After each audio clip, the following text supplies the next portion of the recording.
नरेंद्र मोदी अपने मित्र गौतम अडानी को फायदा पहुंचाने के लिए किस हद तक जा सकते हैं, किस तरह से नियम कानून बदल सकते हैं, इस देश की राष्ट्रीय सुरक्षा के साथ भी खिलवाड़ करने को तैयार हैं। अगर आप इसका कच्चा चिट्ठा और सच सुनना चाहते हैं तो आगे की बातें जरूर सुन लीजिएगा, क्योंकि असलियत यह है कि राष्ट्रीय सुरक्षा और बॉर्डर सिक्योरिटी को मद्देनजर रखते हुए भारत पाक बॉर्डर से 10 किलोमीटर तक की दूरी पर जो मौजूदा गांव और सड़कें हैं उनको छोड़ के कोई बड़ा निर्माण नहीं हो सकता है।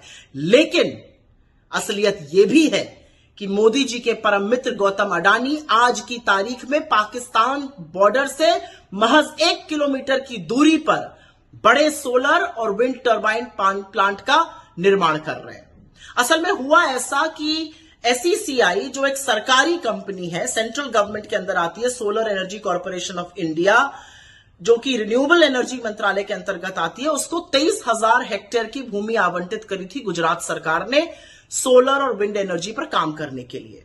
एसईसीआई ने कहा कि क्योंकि ये सब प्रतिबंध है 10 किलोमीटर इत्यादि का, उनके लिए ये काम करना मुमकिन नहीं हो पाएगा। वो सिर्फ विंड टर्बाइन लगा सकते हैं, लेकिन अगर सोलर पैनल नहीं लगेगा तो ये उनके लिए प्रैग्मेटिक नहीं है, प्रैक्टिकल नहीं है। बस फिर क्या था, गुजरात से चिट्ठी लिखनी शुरू हुई प्रधानमंत्री कार्यालय पर और बोला गया कि रक्षा मंत्रालय से मिलकर इस मुद्दे को उठाया जाए और इसका समाधान निकाला जाए। अप्रैल 2023 की यह बात है। 21 अप्रैल 2023 को एक बड़ी बैठक बुलाई गई दिल्ली में, जिसमें कि गुजरात के अधिकारी आए, न्यू एंड रिन्यूएबल एनर्जी मंत्रालय के लोग आए, एसईसीआई के लोग आए और मिलिट्री ऑपरेशंस के डायरेक्टर जनरल तक उसमें उन्होंने भाग लिया।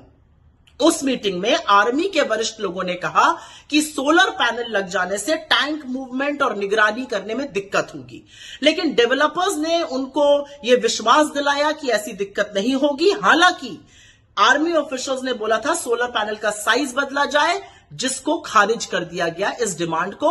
और उसके बाद रक्षा मंत्रालय ने उसी दिन यह फैसला लिया कि और मंजूरी दे दी कि पाकिस्तान से 2 किलोमीटर की दूरी पर, बॉर्डर से 2 किलोमीटर की दूरी पर सोलर पैनल और 1 किलोमीटर की दूरी पर विंड टर्बाइन लग सकती हैं। बस फिर क्या था, मोदी सरकार ने मई 2023 कुछ ही दिनों के अंदर इसको औपचारिक भी किया और सब मंत्रालयों को इसकी बाकायदा अधिसूचना जारी करके सूचना भी दे दी गई। लेकिन कमाल की बात यह है कि जिस एसईसीआई ने solar energy corporation of India, जो सरकारी कंपनी थी, जिसको 23,000 हेक्टेयर जमीन मिली थी, जिसने इतनी सारी दिक्कतें बताई थी, उसने एकाएक 3 महीने बाद वो जमीन गुजरात सरकार को सरेंडर कर दी, गुजरात सरकार को वापस कर दी। और खबर के मुताबिक कहा जा रहा है कि ये जो वापसी की गई, ये न्यू एंड रिन्यूएबल एनर्जी मंत्रालय के कहने पर की गई।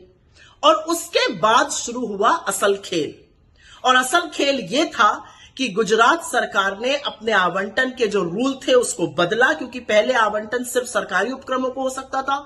उन रूल्स को बदला गया और जमीन कहां पहुंची ये तो आप जानते ही हैं, आपका 4 साल का बच्चा भी बताएगा।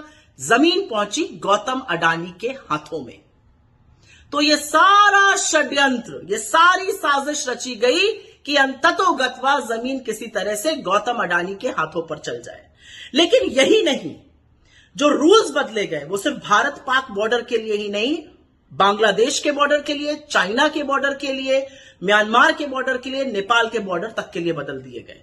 लेकिन असलियत यह है कि इतनी बड़ी साजिश रची गई, पूरी साठगांठ हुई मोदी की केंद्र सरकार की, बीजेपी की गुजरात सरकार की, नियम बदले गए, नियम कानून ताक पे रखे गए और हमारी भूभागीय अखंडता के साथ खिलवाड़ करते हुए यह फैसला लिया गया। इतना बड़ा रणनीतिक फैसला, इसमें 2 दिक्कतें हैं। जमीन सस्ते दाम पर देनी थी अडानी को, और यह सारा षड्यंत्र, यह सारा ताना बाना इसलिए रचा गया था। और फिर से वही काम एक सरकारी कंपनी के साथ हुआ जो पहले एचएएल के साथ हुआ था, उनको दूध की मक्खी की तरह निकाल दिया गया। यह नरेंद्र मोदी का असली देश प्रेम है, यह उनका फर्जी राष्ट्रवाद है कि वो इस देश की भूभागीय अखंडता, हमारी बॉर्डर सिक्योरिटी, हमारी राष्ट्रीय सुरक्षा तक से खिलवाड़ करने को तैयार है। अडानी के चक्कर में मोदी क्या क्या कर गुजरेंगे, शायद इसका अंदाजा भी नहीं है हमें और आपको।